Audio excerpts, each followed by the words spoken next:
नमस्कार मित्रों, मैं डॉक्टर आईपी सिंह आज आपके लिए एक विशेष वीडियो प्रस्तुत कर रहा हूं।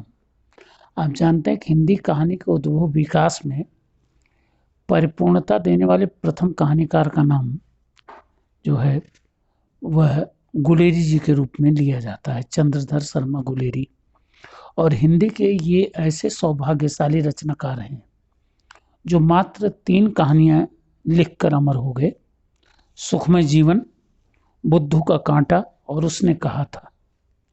जून 1915 में सरस्वती में छपी उसने कहा था कहानी इनके यश के लिए और हिंदी कहानी की विकास यात्रा के लिए मील का पत्थर बन गई है, जिसने गुलेरी जी को अमर किया और हिंदी कहानी को विकास के पथ पर अग्रसर करने के लिए पहले मानक पत्थर के रूप में वो स्थापित हुई। लेकिन मित्रों ध्यान रखिए, गुलेरी जी इन 3 कहानियों में क्रमशः आगे बढ़ते हैं और लगभग तीनों कहानियां एक दूसरे से जुड़ी हुई विकास क्रम में मानी जा सकती हैं। सुखमय जीवन जो है वह 1911 में भारत मित्र के किसी अंक में छपी थी और कलकत्ता से प्रकाशित हुई थी। इसकी चर्चा कभी बाद में करेंगे। इसमें भी प्रेम का जो स्वरूप दिखाया गया है, स्त्री पुरुष का आकर्षण, वह अबोध प्रेम ही कहा जा सकता है। दूसरी कहानी बुद्धू का कांटा, इसमें भी एक तरह से कहें अबोध प्रेम की ही चर्चा है, समझे आप ना। और जो अनेक विसंगतियों से गुजरता हुआ अंतिम पंक्ति में जाकर के परिपक्व होता हुआ दिखाई पड़ता है। उसने कहा था कहानी में भी अबोध प्रेम ही है। और ध्यान रखें, शुक्ल जी ने तो इस प्रेम को एक तरह से अनाम प्रेम की चर्चा दे दी है और कहा है कि इसे अनाम प्रेम ही कहा जा सकता है। शुक्ल जी जैसा महान मनीषी भी इसे कोई नाम नहीं दे पाया। तो आइए आज बुद्धू का कांटा को लेते हैं मित्र। ये 1911 से 1915 के मध्य पाटलिपुत्र अर्थात वर्तमान पटना से छपी थी। बहुत स्पष्ट नहीं है कि प्रकाशन का पहला समय क्या है, कम से कम मेरी अपनी जानकारी में। इसमें क्या दिखाया गया है कि पहाड़ी क्षेत्र के श्रीमान जी कोई शोभाराम जी हैं, वो आगरा में रहते हैं और उनका एक बच्चा है रघुनाथ, जो इलाहाबाद में पढ़ता है। लेकिन पहाड़ी मान्यता के अनुसार बच्चों की शादियां जल्दी हो जाती हैं और वहाँ के माता पिता 5 साल तक के होते होते अपने बच्चियों की शादी खोजना शुरू कर देते हैं। इधर जो रघुनाथ है वो बीए में पहुंच गए हैं, तो 20-21 की उम्र हो रही है।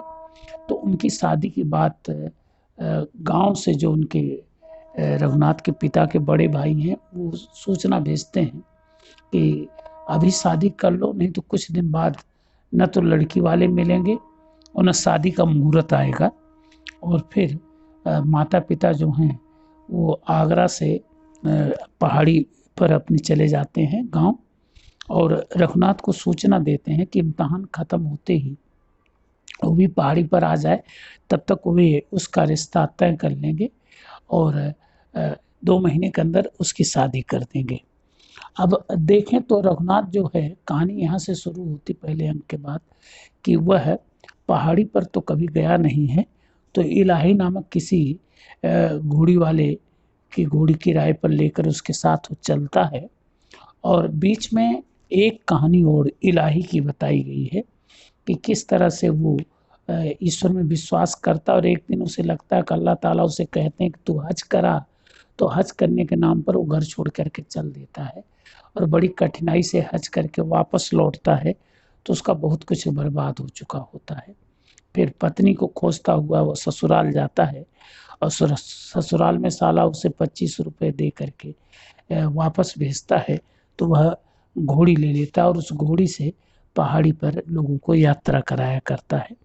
तो पूरी कहानी को अगर आप पढ़ेंगे तो उसमें सबसे पहले संस्कार की विशेषताएं बताई गई जो आज के युवकों में नहीं मिलती है। रघुनाथ महिलाओं को देख करके संकुचित होता है क्योंकि उसने अपनी माँ के सिवा किसी महिला को कभी देखा नहीं या कभी उनके संपर्क में नहीं आया, कभी उनसे बातें नहीं की, लेकिन यह सिद्धांत भी अंततः उसके लिए घातक सिद्ध होता है। समझे आप ना? तो ये कहानी ये बताती है कि संस्कार एक सीमा तक तो सही है, लेकिन सर्वथा नहीं। दूसरा इसमें गुलाम भारत में शासकों की तानाशाही बताई गई है कि किस तरह से इलाही जब अपने मालिक को समय पर खाना देने नहीं पहुंचता है, तो मालिक जो है गुस्से में आकर के उसका सब कुछ बर्बाद कर बैठते हैं। समझे आप ना? और उसकी बीवी तक को वो एक तरह से दंड देते हैं। तीसरा बिंदु है कि विश्वास या आस्था का यथार्थ। समझे आप ना? ये इलाही में भी दिखाया गया है और कहीं न कहीं पहाड़ी लोगों की जीवन शैली में भी दिखाया गया है। चौथा बिंदु जो दिखाया गया है वो अल्हड़पन माने बचपने की अवस्था का दिखाया गया है, जो रघुनाथ में कम, भाग्यवंती में अधिक।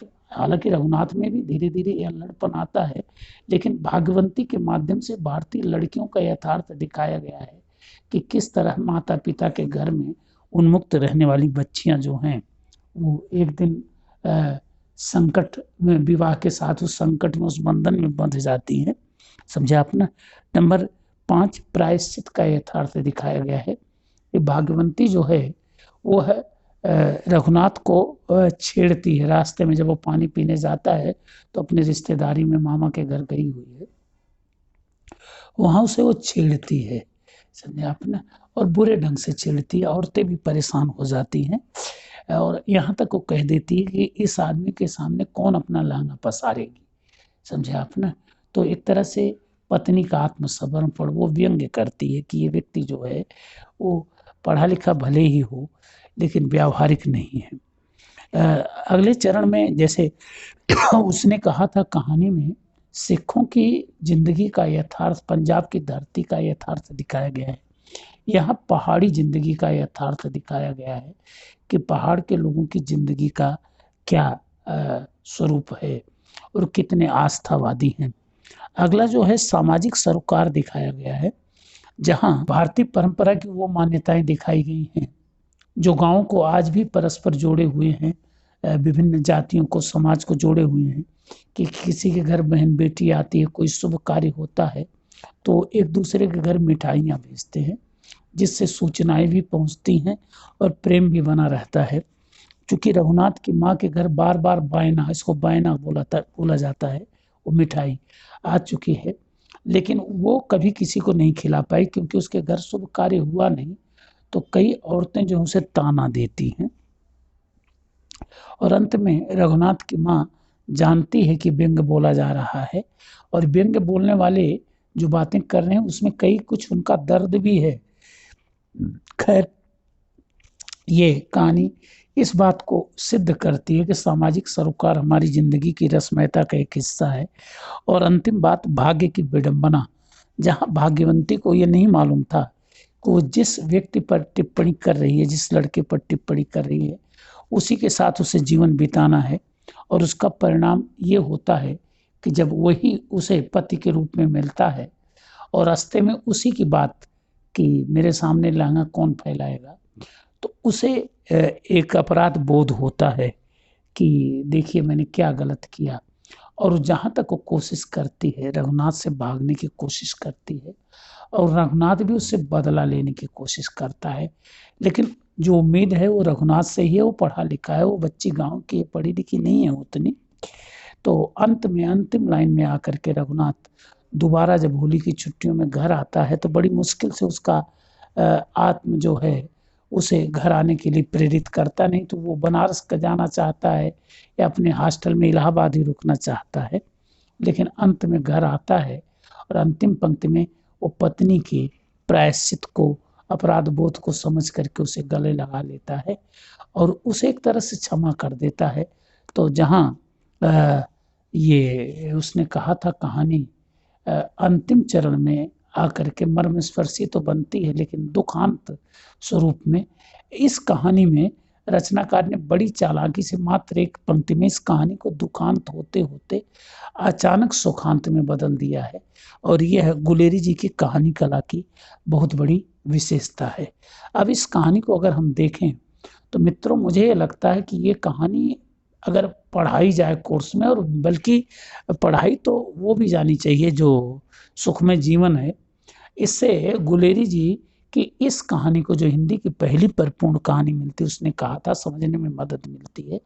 और मेरे विचार से बुद्धू का कांटा जो है, बुद्धू अब किसको माना जाए, उस लड़की को या इसको क्या नाम से, क्योंकि गुलेरी जी बड़ी चालाकी से शीर्षकों का निर्धारण करते हैं। उसने कहा था, अब समझ में नहीं आता किसने कहा था, उसने कहा था दत्त, जो सूबेदारनी बाल रूप में थी, या सूबेदारनी ने अपने पति और बच्चे की रक्षा के लिए कहा था, या फिर लहना ने हजारा सिंह से कहा था कि जा करके सूबेदारनी से कह देना। वैसे यहाँ बुद्धू का कांटा आया है, वो कांटा तो लगा है भागवंती के पैर में, निकाला है उसे रघुनाथ प्रसाद ने, और वह कांटा कई बार प्रयुक्त हुआ है। तो वो बुद्धू का कांटा किसे बुद्धू माना जाए, अंत में आता है कि बुद्धू कोई नहीं है, वो उनकी परिस्थितियां, उनकी मानसिकता थी। तो कहानी एक तरह से सामाजिक और धार्मिक सरोकारों से जुड़ी हुई है, समझे आप ना। इसके मुख्य पात्र जो हैं रघुनाथ जी और भागवंती के साथ जो हैं वो इलाही भी हैं। रघुनाथ की माँ और बाबू शोभाराम भी थोड़ी देर के लिए मुख्य पात्र के रूप में आए हैं, लेकिन इलाही, रघुनाथ प्रसाद और भागवंती को मुख्य पात्र माना जा सकता है। इसके संवाद बहुत ही प्रभावी हैं, संवादों का गजब का प्रयोग ये करते हैं। और फिर उसने कहा था, मैं तो संवाद ही प्राण तत्व बन गया है। इसकी भाषा शैली जो है वह विशुद्ध हिंदी है, हालांकि इलाही जब बोलता है तो उर्दू शैली में बोलता है, अरबी फारसी के लफ्ज़ों का प्रयोग करता है। और जब गांव की महिलाएं बोलती हैं या औरतें बोलती, भागवंती बोलती है, तो कहीं ना कहीं देशज शब्दों का, ग्रामीण शब्दावली का, बोली का प्रयोग होता है। शैली के चारों रूप, विवरण, वर्णन, भाव और विचार के साथ आत्मकथात्मक और हास्य व्यंग्य का भी सार्थक प्रयोग हुआ है। और हास्य व्यंग्य तो इसके मर्म स्पर्शी बनाने की भूमिका निभाता है।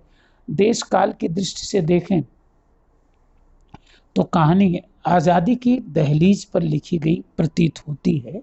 समझे आप ना, 1911 से 15 के मध्य लगभग वही है, समझे आप ना। और क्षेत्र इसका निश्चित है, इसका क्षेत्र जो है कुछ समय के लिए आगरा है और कुछ समय के लिए पहाड़ी इलाका है, समझे आप ना। सभी विश्वसनीय हैं और इसका वातावरण आरंभ में सामान्य है, लेकिन धीरे धीरे गंभीर होकर के कहानी अंतिम चरण में मर्मस्पर्शी बन गई है, समझे आप ना। और लास्ट में अगर हम कहें कि इसका उद्देश्य, तो इसका उद्देश्य सिर्फ यह दिखाना है कि भाग्य जो है वह प्रेम के धरातल पर किस तरह से इंसान के चरित्र का निर्धारण करता है। और गुलेरी जी अपनी तीनों कहानियों में इसी प्रेम को, जो अबोध प्रेम है, वो क्रमशः परिपक्व होते दिखाते हैं। ये कहना अनुचित नहीं कि सुखमय जीवन में प्रेम की ये जो यात्रा शुरू हुई बुद्धू के कांटा में परिपक्व होते हुए, और उसने कहा था में जाके पूर्ण विकसित हो जाती है, और इतनी विकसित कि उसे केवल अनुभव किया जा सकता है, उस पर टिप्पणी करके कोई अंतिम निष्कर्ष प्रस्तुत करना बहुत कठिन है। तो बुद्धू का कांटा कहानी जो है, उसे मेरी दृष्टि में उसने कहा था कहानी की पृष्ठभूमि के रूप में लिया जाना चाहिए। यह कहानी भी अमरता का प्रतिदान पाने योग्य है।